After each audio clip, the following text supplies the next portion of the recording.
When I was 13 years old, I was thinking a lot about what to become as an adult, like the majority of the teenagers, right?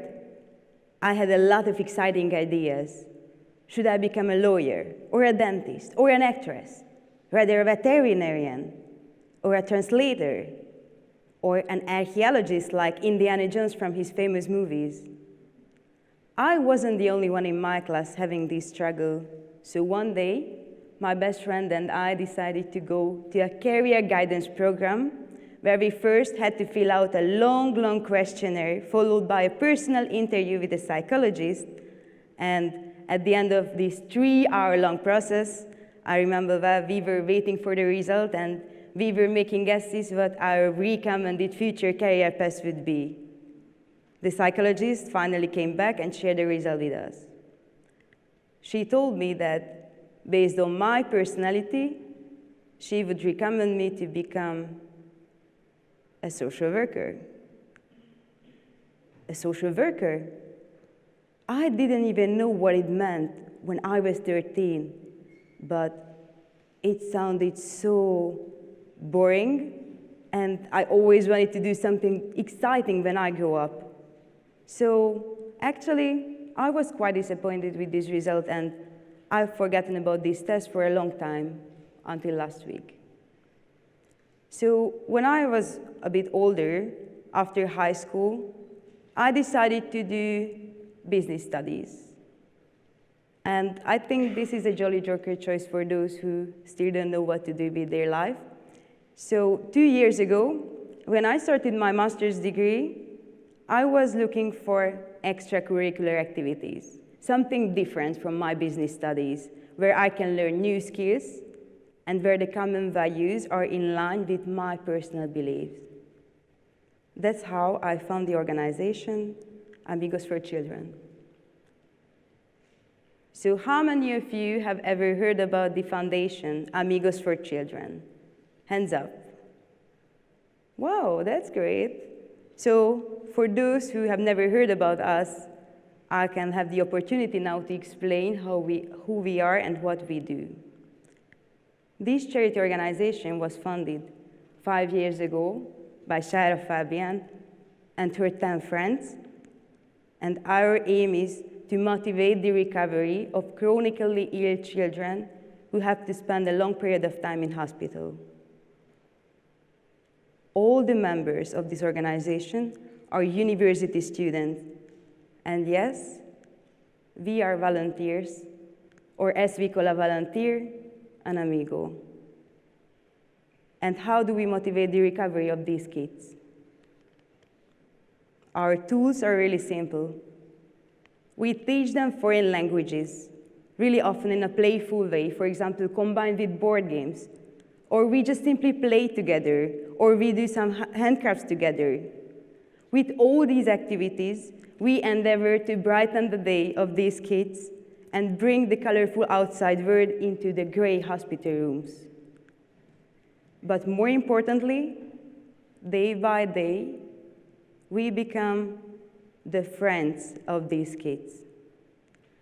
Since they spend months in hospitals, they are absent from school, they miss their friends, they cannot be part of the everyday pranks, they cannot attend the school trips, they miss all these experiences. That's what we, the Amigos, do. Fill out this space with the joy of learning, with these moments when we love and play together during the well-known Dixit parties. Even though we are university students, we are still kids, and thanks to this small age difference, we can bring back the school atmosphere kids are missing so much. Today, the Amigos are present in 4 Hungarian cities, in 10 hospitals, and our organization consists of 149 volunteers. One Amigo visits a hospital every 2 weeks, and during a week, there are 26 Amigo visits in the country. So the Amigos are visiting the children more than 100 times in a month, which is more than 1,350 hospital visits in a year. and we truly hope that this number gonna increase in the future. So I already mentioned that I joined Amigos 2 years ago, and I remember well to my first hospital visit. I was so nervous. I couldn't imagine how an Amigo visit looks like, but fortunately I was not alone, since a new generation of Amigo, as I was, recently admitted, is accompanied by another, more experienced Amigo from the older generation during her first 3 hospital visits. So we entered the hospital, and thanks to our big box full of board games, card games, colored pencils, we didn't have to look for an enthusiastic kid for too long. We spent the afternoon with a 14-year-old girl, and at the end of the day, when we were leaving after a 2-hour-long board game party, the girl came to me. She hugged me and told me that, "I'm so thankful that you were here today. I think I feel much better now." That day, an amazing journey started, and these hospital visits and the Amigos community became much more than an extracurricular activity for me. And today, I am one of the 3 Amigos who are the only full-time employees of this organization, and we are in charge of securing the smooth daily operations. So what do I do at Amigos? I'm the Chief Happiness Officer. It sounds fun, right? The first thing that might come to your mind about the responsibilities of a Chief Happiness Officer are that she offers coffee before the morning meetings, creates a great working environment, organizes awesome team-building programs, brings you chocolate, and listens to your problems when you have a bad day. Yes, it's a bit like this. But more specifically, at Amigos, the Chief Happiness Officer has 2 main responsibilities. The first is to sustain and to improve the hospital visits to make as many kids happy as possible. The second is to deepen and to broaden the Amigos community, to motivate and to inspire our volunteers. I think I have an amazing job.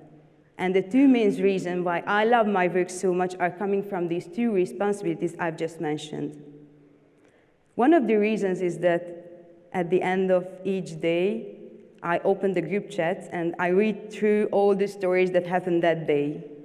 And it's an incredible feeling to see how these kids can forget about their illness and can play and learn with us. And when my friends ask me, "How can you do this every week to visit children who are fighting cancer and who are undergoing intense treatments?" my answer is always the same. When I go to the hospital as an Amigo, I only see the kid and never the illness. Because these children, despite their illness, they are all lovely, thankful, eager to learn some new words in French or make some gift to mom and daddy when they come back. My other reason why I love my work so much is that I know 149 wonderful people, the Amigos. We all study in totally different fields: law, engineering, literature, languages, economics. We are a really diverse group of young students, but we have something in common. That's selflessness, that we love to spend our afternoon in hospitals, which is strange, but that's what makes us a big family. So I really think that I have an amazing job. Despite all these happy moments, careful hugs, deep talks. Not all the hospital visits are perfect. It might happen that a kid is in a bad mood because of the treatments, and we cannot cheer her up. It might happen that they miss their family too much, and obviously we cannot substitute them. It might happen that their health deteriorates. It might happen that we lose them.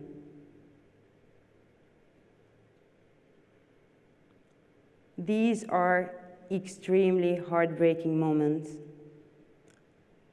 And our motivation in these tough situations is that we tried our best, we used our tools, the Amigos methods, and at least we brightened up the day of that kid, and we brought the colorful outside world into the gray hospital room. But it's not only us who are working hard to motivate the recovery of these kids. Besides the family and friends, doctors and nurses, many other charity organizations are working together as a team to accelerate the process of healing. It's a kind of puzzle game. We all use our own strategy for healing. Some of us are providing positive experience programs like the Bátor Tábor or the Smile Foundation. Others, like the Magic Lamp Foundation, are fulfilling wishes of gravely sick children. The Amigos are their buddies, their friends, who are always there to do the English homework and who are always down for a good Dixit party. Last week, when I was preparing for this talk, the result of that career guidance test came into my mind, and I realized that the psychologist wasn't totally wrong. I became a special kind of social worker, and it's absolutely not boring. And I think the overall goal of a social worker and the chief happiness officer at Amigos is the same: helping others in tough situations. And that's what we do at Amigos, 26 times a week, in 10 hospitals, in 4 cities. But our mission doesn't stop here. We hope that in the following years, we will be present in every pediatric oncology centers of the country. And we hope that later, we will cross the borders and build a strong and deep Amigos community and achieve our mission of one day having an Amigo on the side of every ill children in the world. Thank you.